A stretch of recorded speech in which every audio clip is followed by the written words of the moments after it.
Hi everyone. For this particular video, we will look at the marketing plan and give you some tips on how to write it. This is research methods for business students.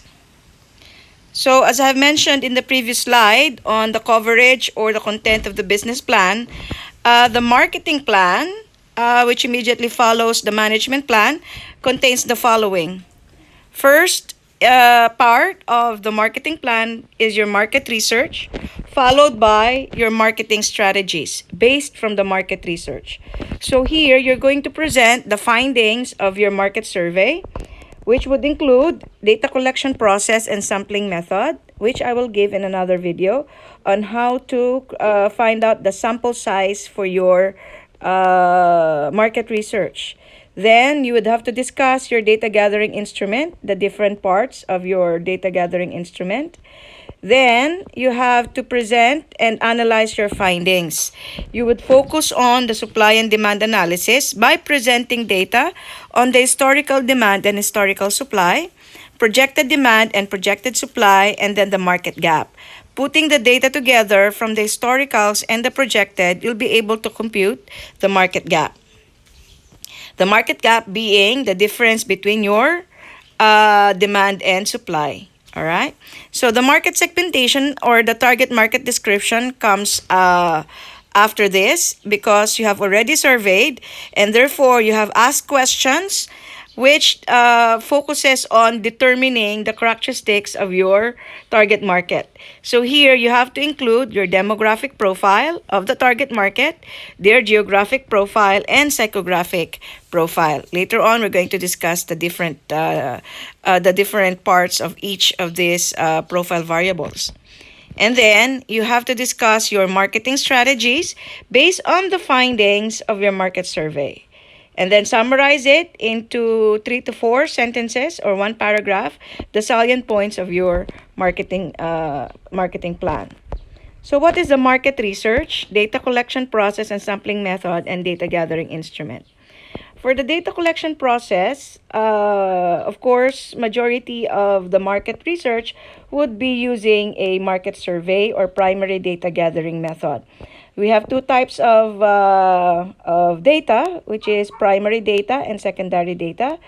Secondary data are data already, you can get this data from sources like the statistics office, the company, the school, for example, or financial statements, meaning this data are not gathered by the researcher himself, but already available in various sources. While primary data are data gathered by the actual researchers, kayo mismo ang nag-gather, kayo mismo ang naghanap by using either your own instrument that you made or a standardized questionnaire. Okay, so standardized questionnaire are questionnaires that are already available. Sometimes you have to buy it or ask permission to use it. So pagdating sa data collection process of the market research, ang gagamitin natin is primary data gathering or primary data research method. And you have to create a questionnaire asking for various parts of with various parts included, like, for example, their historical demand and historical purchases. Siyempre, yung itatanong ninyo ay about the related product to your proposed business. Alamin ninyo, sila ba ay gumagamit ng related product, ganong ka-often, ganong kadami ang binibili nila in a particular period, so that you'll get idea of their historical demand. Magtatanong din kayo sa inyong target market ng kung ano mga comments nila regarding your product. Does it answer their expectations or the need ng iyong target market? And then, tatanong mo rin kung anong mga suggestions nila for packaging and improvement of quality of your product, and where they normally would want to see or buy your proposed item or product. So saan nila gusto siyang makita, saan nila gusto mabili, ano ang kanilang comment sa iyong packaging, comment sa quality ng produkto mo, And eventually you'll be able to also ask kung if they would use it for their own purposes, or are these for gifting, or would they recommend it to their friends or their peers. So itong mga questions na ito, may mga basis naman tayo sa department. Plus you can look in various sources in the internet how to concisely create your survey that the respondents will not have survey fatigue. Meaning, you have to make sure that your survey questionnaire ay hindi napakahaba at hindi naman napakaikli na may mamimiss kayong mga questions. Then the sampling method will be on another video. Now, the data gathering instrument, as I have mentioned, is your means of data collection. So, as I have mentioned, there will be different parts of it, and these parts would include historical demand and their comments regarding your product and the future or their prospective use of your prototype. Your proposed business, including the pricing and their acceptability of the price and value of your business idea. Next, presentation and analysis of findings. Okay, so here, as I've mentioned before, you have to have your supply and demand analysis, because this one is your foundation for entering the business in the first place. So here, di ba, you have your business idea. Okay, kailangan mo malaman. Kasi alimbawa, tatanong mo unang-una kung nakakita na sila ng ganun sa market.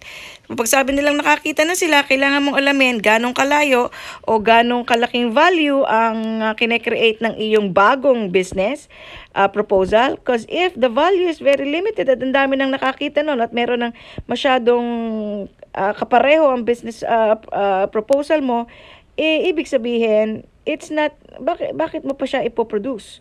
So, ang hinahanap natin kasi sa ating business plan ay additional value or innovation. So, kailangan mag-innovate ka. You can actually ask your target market kung ano pang pwedeng i-improve ng iyong prototype. That is actually another type of market research, okay, for product development. So, kapag ganoon, di ibig sabihin medyo a step back ang iyong market survey.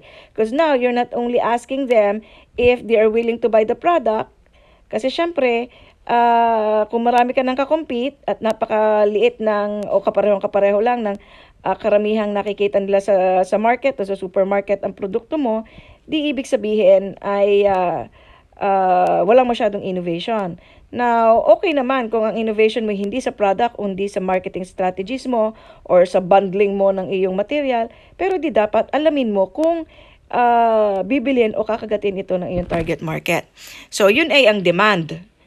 Ang historical demand would be the ones o behavior nila in the past when it comes to a related product to your prototype o to your proposed business. So, alamin mo kung sila ay gumagamit ng similar product at saka gaano ka-often sila bumili, ganong ito pa para sa kanilang sariling gamit, or are they buying it for gifts, or would they use it as a personal product or the product for the whole family, something like that. So, inyong alamin ang kanilang demand. And then, aalamin nyo rin ang historical supply. Now, normally, ang maganda ay kung makakapag-survey kayo ng mga retailers or even the actual manufacturers. Pero, that is where our limitation lie. Dahil ang mga suppliers ay hindi na masyadong nag-entertain ng mga questions coming from researchers like undergraduate business students. So, ang pinaka-realistic dito is mag-observe ka at saka mag-assess based on observation, and then maybe secondary data on the size of the market. Kasi the supply is how much or how many of the product appears in the market for the last 2 or 3 years. So pwedeng ito assessment lamang without really basis for factual data. Kung available naman ang data, di mas mabuti. Now, kapag ikaw ay meron ng historical supply and historical demand, dapat may i-set up mo na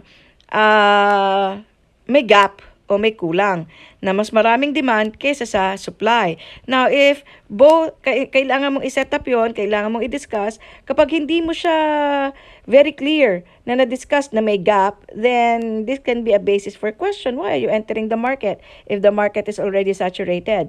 When I say saturated, di ibig sabihin supply supports the demand in the market.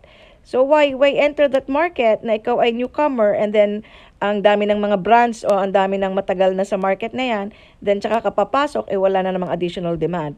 So the thing here to establish is that there is a gap, meaning demand is way higher than the supply available. Okay? So, kailangan mapalabas nyo din yan sa inyong survey questionnaire.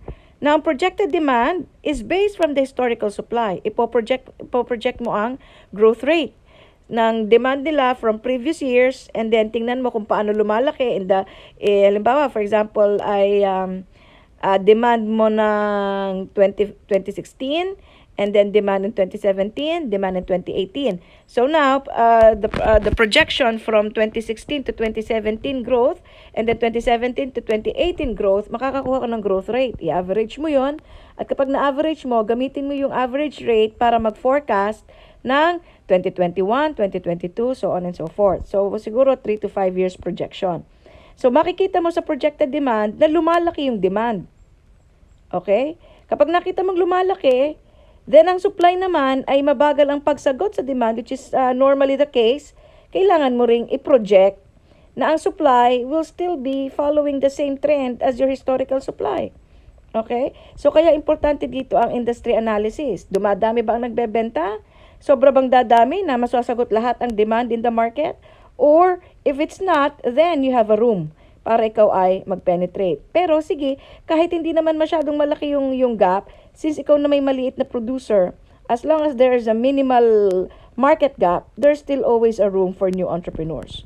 Okay, so, next thing, market segmentation / target market description yun, ha? So here, di ba, meron kayong discussion sa customer analysis.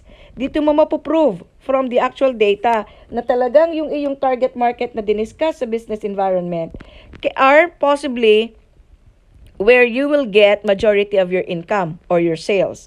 So here, kung diniscuss mo dun sa iyong business environment na ganito, ito mga characteristics ng mga target market mo, i-prove mo using data na tama yung targeting mo, na sila talaga yung iyong target market.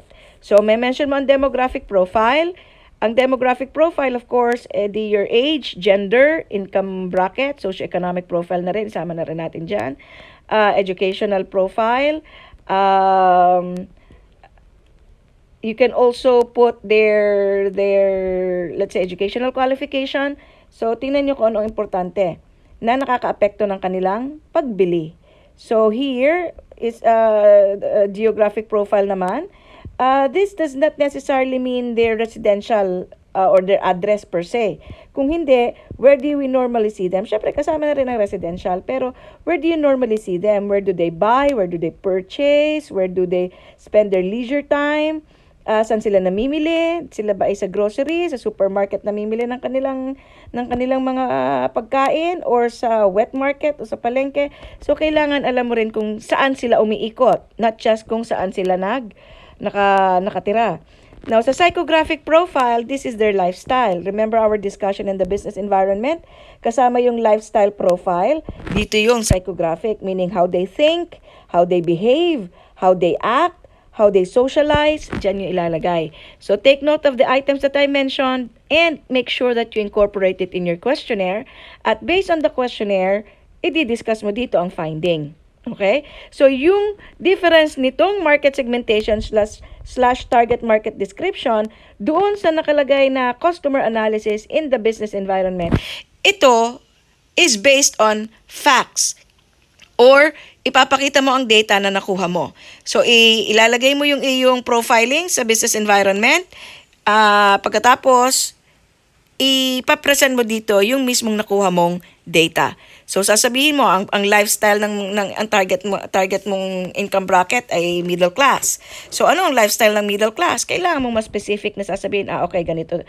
Normally during the weekend, they would go to the mall or watch a movie, and then in between they will have like a snack or something like that. So kailangan mo yang i-discuss here in the psychographic profile. How they think, how they behave. And this is where yung discussion yung sa business environment pumapasok na how do they make decisions? What are their decision drivers? Dito yan sa psychographic profile mo, i-stress na 90% of your target market thinks like this or behaves like this. Okay? Hopefully you got that. And then, the marketing strategies. Now, ito naman ang sagot mo sa findings mo dito sa iyong market research. Nalaman mong ganito sila, ganyan ang kanilang ginagawa, ganito ang kanilang tendency to buy, ganito ang kanilang acceptable price. Di paano mo ngayon i-strategize ang pagbebenta ng iyong business proposal such that it fits the needs and the demands of your business while considering the competition around you. So, our marketing strategies will have a different video because the marketing strategies here, we use the basic 4 Ps. Okay?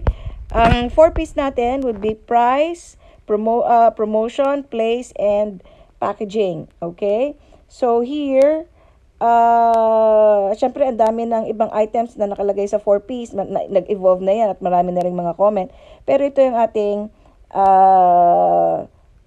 basis ng ating analysis for marketing strategy. Sorry, that would be product, price, place, and promotion. Okay, so packaging no. So your packaging will fall under any of these 4. Okay, so hopefully ay may nakuha kayo dito para inyong masimulan na ang inyong marketing plan. Thank you.